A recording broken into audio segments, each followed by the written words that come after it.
Welcome back, everyone. You know how this works. You send us the good stuff, and we take a deep dive. This time, the material you've shared, it's got us really excited. It's incredible. Yeah. I mean, we're talking about revealing the, true depth of the Torah. And it's something special, for those already connected to Judaism, right? They're going to, discover even more. But for those who aren't, I think it's going to, blow their minds. I totally agree. It's about sparking that sense of awe and showing how, the Torah is truly unique. Distinct. Yeah.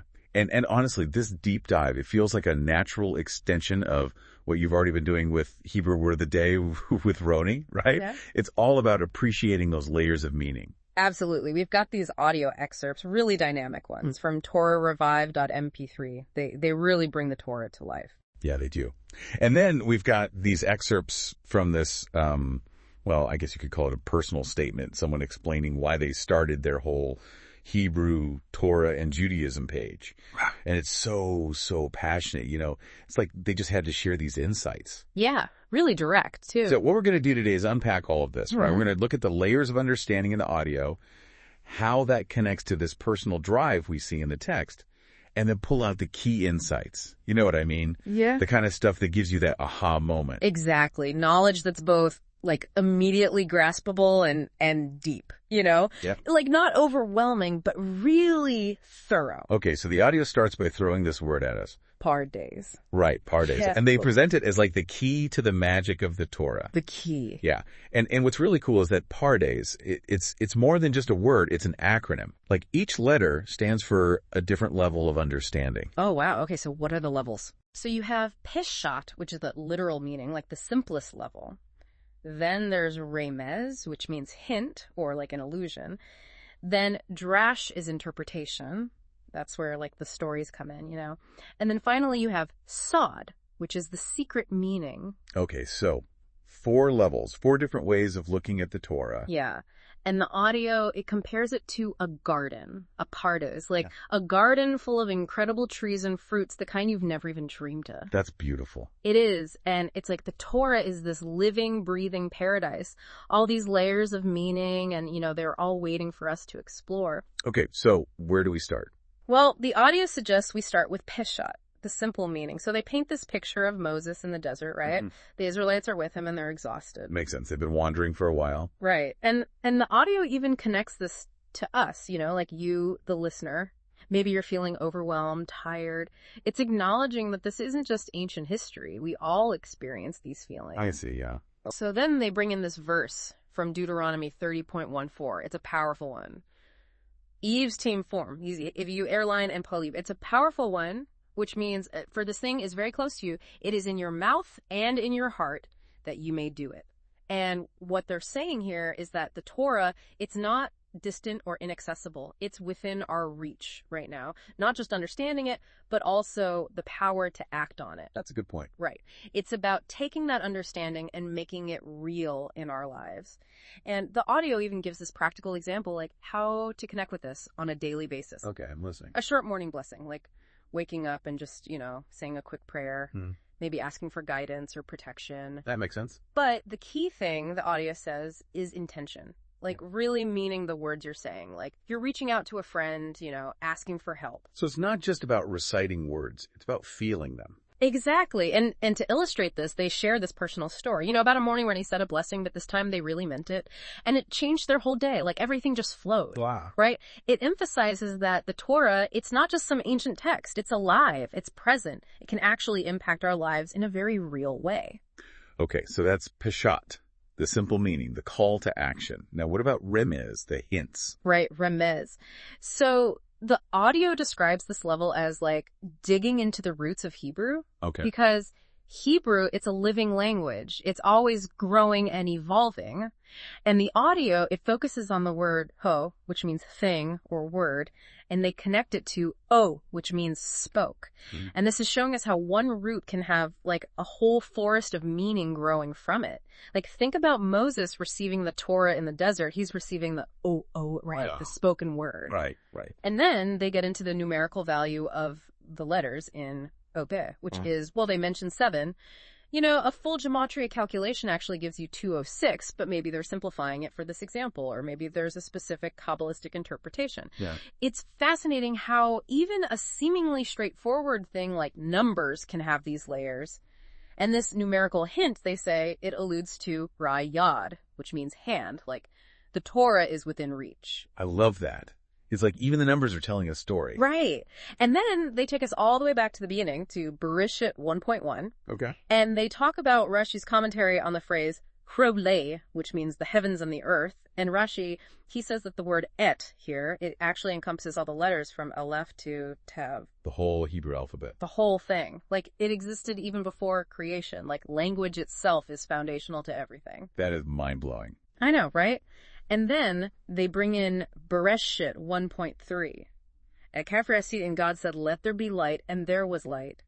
And the audio, it emphasizes that everything came into being through these letters, the same letters that we use now to speak. So the very essence of creation is woven into the Hebrew language. That's the idea. It's like each word we speak, it holds a spark of that original creative power. It's pretty powerful. So Ramez is about seeing these hidden connections, these deeper illusions in the language itself. Yeah, and recognizing that these seemingly simple words, they actually contain a whole world of meaning. Okay, are you ready for Drash? Oh yeah, trash. The interpretations. That's where the stories come in, right? Exactly. And the audio tells us that this is where things get really interesting. Okay, good. I like interesting. So they share this midrash, you know, a story from Jewish tradition. It's from Shabbat 88a and Shemot Rabbah. And it's about the angels, right? They actually wanted the Torah for themselves. They're saying they're more deserving. The angels. Yeah. They're saying, look, we're perfect beings. You know, no earthly distractions. We're the best ones to safeguard this wisdom. Interesting. And Moses, you know, he's a little hesitant. He's like, I'm just a human. I mean, makes sense compared to angels. Right. And, you know, angels are all fiery and powerful. And Moses is thinking, how can I even respond to this? So how does he respond? How does humanity get chosen? So God tells Moses to take his staff, right? Yeah. And show the angels what it truly means to be human. Okay. And the audio shares this little anecdote, right? Moses asks the angels, like, do you have parents? You know, referencing that commandment. Honor your father and your mother. Hey, big beta, it's from Exodus 20.12. Right. And then he asks them, like, do you need to eat? Which, of course, as angels, they don't, right? Exactly. And this is the point. The Torah, it's for us, Yeah. for humans, with all our imperfections, our needs, our messy, complicated lives. Like, the fact that we eat, we hug, we even argue, that's what makes us able to actually live the Torah, to elevate it. Wow. Okay. I see what you mean about this level being where things get interesting. Right. And the audio, they make this analogy to a child, right? Like a child who's been good and they ask their parent for a treat. They're connecting their words, their requests with their heart, their actions. And it's like Moses standing before the angels. I see. The point is that God, he chose us, imperfect, real human beings, because we can take these words and actually turn them into action. That's beautiful. Okay, so Drash, it's about finding those deeper interpretations that make the Torah relevant to our lives, our human experiences. You got it. So, ready for Sod. Okay, Sod, the secret, mystical level. Now, this is where it gets deep, right? It does. So the audio, it goes into this question, why is the hua, the thing, so close to us?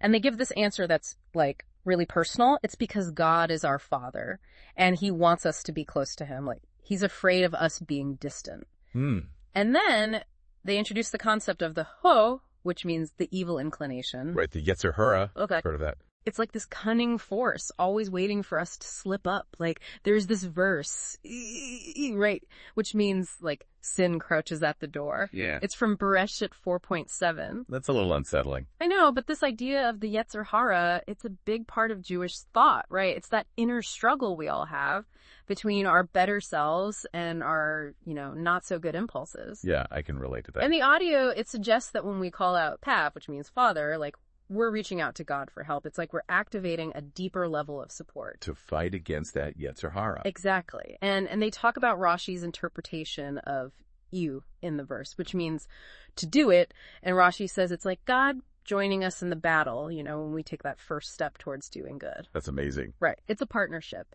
And then they connect commandment to Kalardet togetherness. Like, we're doing this with God, right? Yeah. Battling against the negativity in the world. That's powerful. And And they also mention this verse, Skoklovis, which means, like, I will hide my face and they shall be terrified. It's from Devarim 31.1718. And they connect this to what happens when we don't choose correctly, when we don't elevate ourselves. Like, there's a sense of, like, God's presence being hidden. Oh, wow. Right. So the audio, it uses this analogy of darkness, like, you know, a room without light, and the darkness is, like, eating away at the space. That's a vivid image. And approaching the light, it brings vusku, morning, which linguistically it's connected to doksku, discernment. Like, when we choose the right path, the path lit by the Torah, we see things more clearly. We have more clarity. So, Saad, it's about recognizing that our choices have very real consequences, both for ourselves and our connection to God. Exactly. And they quote Mishlei, Proverbs 19.21. This is which means, like, we can make all these plans, but it's God's will that ultimately prevails. Right. And it's a reminder that we need to be humble. Yeah. You know, we need to align ourselves with God's purpose. And then they bring in Tehillim, Psalm 90.4, where it says that 1,000 years for us are like yesterday for God. Like, time is different for him. And the point is that this isn't just some old story, right? It's our present reality. Okay, I see. And they connect to speak, back to touch or feel. Like, through our words and actions, we can make the divine, you know, which is intangible, become tangible in our lives. We make it real. Yeah, exactly. And then the audio gets, like, really emotional. They use this example of parents, right, whose children are fighting, and the parents just want them to reconcile. It's like, that's God yearning for us to connect with him through the Torah. Oh, that's sweet. I know, right. And they come back to that verse, and they emphasize, like, this isn't old news. This is our lives right now, waiting for us to act. And they say that the Torah, it's not just some, like, inert set of tablets. It's a living parts. Always growing and changing. Right. Just like our minds. Okay, so then the audio moves on to a second excerpt, and this one is all about choice. And choice, okay. Yeah, and they focus on this verse, Devarim 30.15. Devarim 30.15, or in me, this is kind of yeah, and they focus on this verse, Devarim 30.15. Oh, Jeveri Greasy, which means, like, look, I'm giving you a choice today. Life and good or death and evil. Choose life so you and your descendants can live. That's pretty straightforward. It is. And the audio stresses today. Like, right now you have this choice. And they use this everyday example. You know, like, you wake up and your roommate didn't do their chores. I've been there. Right. And you can choose to be angry or you can choose to be understanding. It's showing how this choice between good and bad, life and death, it plays out in these little moments every day. Right. So it's not just these big life-altering choices. It's those daily decisions that shape our lives too. Yeah, exactly. And they connect it to how we can elevate those everyday actions, you know, like through intention and awareness, like when we say a blessing or do kiddush. Okay. So even small actions can have a deeper meaning if we're mindful of our choices. Exactly. And then they go back to Remez, looking at the word keke, which means see, and they connect it to the idea of a shepherd who has an eye, like someone who guides and protects. Like Moses. Exactly. And then they analyze our role today, and they point out it's like Hashem, the name, and Arlire, or if you rearrange the letters, you get Rol, sea, like the splitting of the Red Sea. Oh, wow. So many layers. Right. And then they talk about hurrah, life, which comes from living. And it has the numerical value of 18, which is a good number, right? Associated with blessings. Right. And they take us back to Bereshit 2.7, where it says that God breathed the breath of life into Adam. So the same burr that Moses is telling us to choose, that's the breath that God gave us. So choosing life is like choosing to connect with our very essence. Yeah. With that divine spark within us. Exactly. Okay. And they emphasize that every single word, it's like a branch going all the way back to creation. And reminding us of this power we have to choose life. Yes. Okay, so then they move into Drash. And here they point out that Moses, he isn't just telling us to choose life. He's like pleading with us, you know, like a friend urging us to choose the feast of life, not the scraps of death. I like that. They're referencing Talmud Kedushin 39b here. And then they explain that every mitzvah we do, it's like adding more life to the world, pushing back against that darkness, like we're in this battle and our choices matter. Right, right. They use that analogy of the party again, you know, choosing to stay clear-headed, not getting swept up in the chaos. And they point out that Moses, he saw that the angels couldn't really handle the Torah, you know, but humans. We can live it. And embody it. Exactly. Yeah. And they share the story about someone choosing forgiveness instead of holding on to anger. And it made a real difference. Like, things actually shifted in a positive way. That's powerful. Real world proof that these choices matter. Yeah. Okay, so what about sod? The deepest level. How does it approach this idea of choice? So in Sod, it's emphasized that God is giving us this choice today because he's our Father. He's worried we won't choose life. He wants us to choose right. He knows how easily we can get distracted or how tempting the wrong path can be. Right. And they remind us about that Yetzer Hara always lurking. But God's given us the map, you know? Life and good, that's the path he walks with us on. And they reference Rashi on Devarim 30.16, where it says, Azo, which means, like, if you obey the voice of the Lord your God, then you're on the right track. Right. And then they connect, you shall live to Aya again, partnership with God. Right. It's not about doing it alone. And they bring up that verse again, Esa Seri Bethus, and about hiding God's face. And it's the consequence of choosing wrong.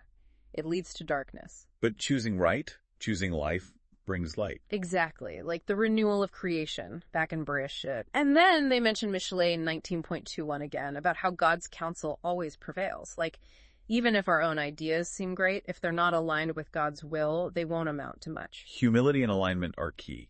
Yeah. And they emphasize, you know, this choice isn't just some big historical event. It's happening in our lives every day, like your morning coffee routine. How we handle our kids fighting. Right. It's all about choosing life in those little moments. Right. And they conclude by saying, you know, the Torah, it's alive. It's like this heartbeat within us, and God is begging us, pleading with us to choose life. And he's with us every step of the way. That is a powerful message. So now we're going to shift gears a bit and look at that second source you mentioned. The person behind Hebrew Word of the Day with Roni.